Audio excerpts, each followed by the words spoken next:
Sunny, the former fastest runner ever person, and now, well, decided to be the discus thrower of the whole team. Turns out he's basically the guy who loved running, but hated running at the same time.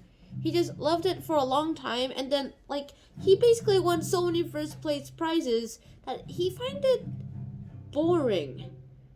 Because he found it boring, lots of people seem to find him the best person ever. Because it's common, it's not rare, those people who win first places all the time. But then, lots of people want to win first places all the time, and they never end up actually getting first places. And I'm pretty sure that's where all these troubles seem to start coming in, and because people just want to be the best. They just want to win. If you remember the book Patina, the second book, the book we made a video about before this episode, we found out lots of things of winning and what people thought about it as winning. Sure, she won second place, but she kind of got a little personal cost too. She said, I am a loser because I'm second place. And I mean, sure, you get a ribbon. I'm okay with second place, but she has very big anger management issues, so unfortunately she does not, enjoy second place. All she wants is first place. If I get first place, I mean, if she and Sunny could swap brains and they could do everything they wanted, then she would have probably been an awesome person, other than the fact that Sunny enjoys being a dancer. Well, let's start with winning and continue from there. Winning isn't everything, I've learned. I mean, sure, it's nice to win because you won all these books, you won all those awards, you won all those fans, you won all those fictional awards, you won all those dictionary awards, or whatever awards you get. It's nice to actually win something. For me, I just like winning the whole fact that I got glory! Whether it may be in the form of first, second place, or third, or just a place that they give you this souvenir for free. Turns out it's a bag turner. I didn't get this as a prize, I just bought it, and I'm just using this as an example. Anyways, it's kind of cool because I can do this. Anyways, back to the main point here. Let's keep on continuing and talking about winning. As I mentioned earlier, winning isn't everything. However, some people think it is everything. If they don't win or don't get A+ on all their tests, they're dead. Lots of people's parents say, if you don't get everything as 8s, or A's, or A+, or A++, you have to get P, English, science, math, art, music, whatever other subject you're taking in, all A++, or else I'm discouraging you from my life. They don't even care if you got an A+ on most of the subjects. They really care if you got a 1D on one subject. Be honest, I'm happy with an A or a B+. I'm not happy with that. I'm happy with a B+ student. But it turns out not everyone is happy about it. My parents aren't happy about it. When I got 6 out of 8, they kind of criticized me, saying, hey, is that the best you can do? You've been studying the same for 10 years. Okay, they were exaggerating. I wasn't able to, speak but act back then. And when I did, I only was, in the kindergarten stuff. Anyway, so they always exaggerate. And I guess that's kind of what Sunny's life is like, too. He hates winning, and when he decided to not go for it, and smiled when he just stopped in the middle of this 1,600 meter or 1,600 meter race where he was always a stat, and which is the reason why he got all those first place ribbons.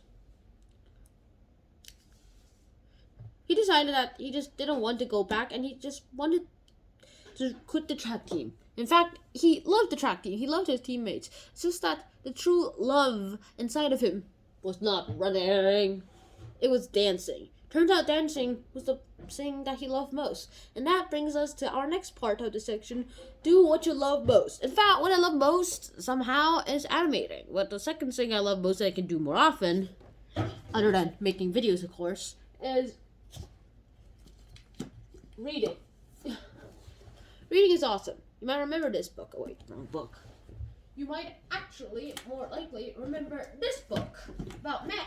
I turned this whole book into a video series, if you guys remember. I'll figure that out later. You guys will remember everything that I taught you guys in this book. All the ways from angles, triangles, and transversals, which we started from tables and ratios, and all the way to the final parts where we finally were able to do angles and coordinate planes, which for this book is the hardest subject there is in there. And I see that as okay. Fine. Do what you love the most. Just, I guess, don't overdo it, because if you do overdo it, lots of bad things will happen, and some of those bad things aren't pleasant at all.